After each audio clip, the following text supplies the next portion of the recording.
જમ્મુ કાશ્મીરના પહેલગામમાં થયેલા આતંકવાદી હુમલાને લઈને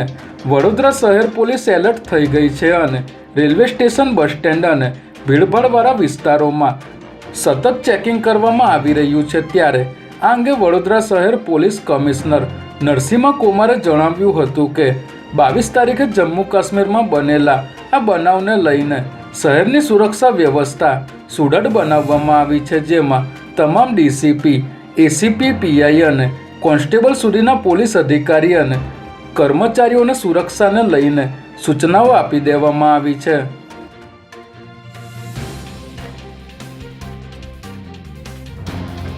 ગાંધીનગર જિલ્લામાં સ્ટેટ મોનિટરિંગ સેલની ટીમે રેડ કરી લોખંડ ચોરીના આંતરરાજ્ય કૌભાંડનો પર્દાફાશ કર્યો છે, જેમાં ગિફ્ટ સિટી નજીક લવારપુર ગામની સીમમાં બાતમીના આધારે સ્ટેટ મોનિટરિંગ સેલની ટીમે દરોડો પાડી ચોરીના 36,000 કિલો લોખંડના સળિયા સાથે ટ્રક ડ્રાઈવર નરસિંહ યોગી, ક્લીનર કાલુ યોગી, રાહુલ ઠાકોર અને તલોદના વેપારી વિશ્રામભાઈ શર્માની ધરપકડ કરી છે।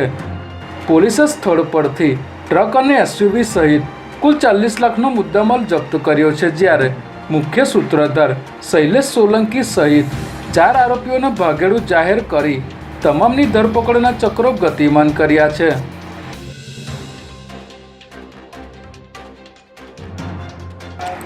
અમદાવાદમાં પોલીસની પીસીઆર વાનનો કચરાના ડમ્પર સાથે અકસ્માત થયો હતો,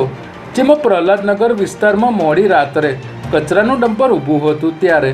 આનંદનગર પોલીસ સ્ટેશનની પીસીઆર ગાડી પૂરપાટ ઝડપે આવી હતી અને આ ડમ્પર સાથે અથડાઈ હતી, જેના કારણે પોલીસની ગાડીનું બોનેટ તૂટી ગયું હતું। જોકે આ ઘટનાને પગલે કોઈ જાનહાનિ થઈ ન હતી, ત્યારે આ અંગે ડમ્પર ચાલકની ફરિયાદના આધારે તપાસ કરવામાં આવશે।